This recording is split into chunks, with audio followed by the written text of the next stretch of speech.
Welcome to channel Today in History. In today's video we will talk about the day, August 26, 1346, Battle of Crécy. The Battle of Crécy took place on August 26, 1346, near the town of Crécy-en-Ponthieu, in northern France. It was one of the most decisive battles of the Hundred Years' War, a succession of armed conflicts that England and France faced between 1339 and 1453 for territorial and dynastic reasons. With this battle, Edward III of England intended to take the city of Paris. After disembarking at Saint-Vaast-la-Hougue in Lower Normandy, the British had sped inland and headed north across the Somme. At Crécy they occupied excellent positions awaiting the French cavalry, which came to meet them. The English king placed his army between the towns of Crécy and Waudecourt. He himself and his second line of knights occupied the center, flanked by two corps of archers. Behind them, near a wood, were chariots and horses with provisions of arrows. The main English force consisted of two groups of infantry and knights with 1,000 archers between them,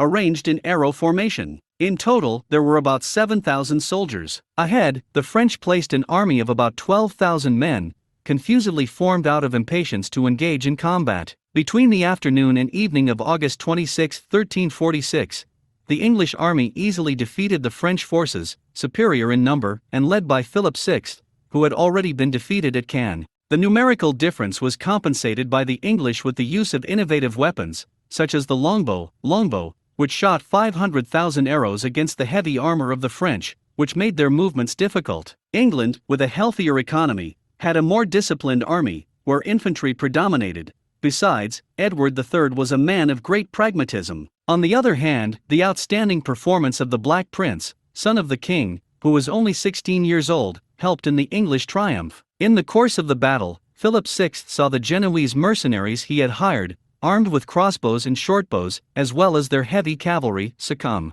The victory, which produced many casualties among the French nobility, approximately 1,500 knights among its 4,000 dead, allowed the English, with very little loss, to besiege Calais, which would later capitulate, becoming a base of operations for England until the 16th century. After a respite caused by the outbreak of the Black Death, another victory awaited the English at the Battle of Poitiers. After an 8-year truce, the war resumed in 1354. The Black Prince raged in southern France from Bordeaux to Languedoc, and in 1356, at Maupertuis, tore apart the French army, whose king was taken prisoner and taken to London. The monarch's absence opened a critical period between 1358 and 1360, with an insurrection in Paris and a bloody peasant revolution, the Jacquerie, in the north of the country. After both revolts were suffocated, in 1360 France and England finally signed a peace agreement, by which the English came to control southwestern France. Did you like the video? In the description you will find the blog link with the full article.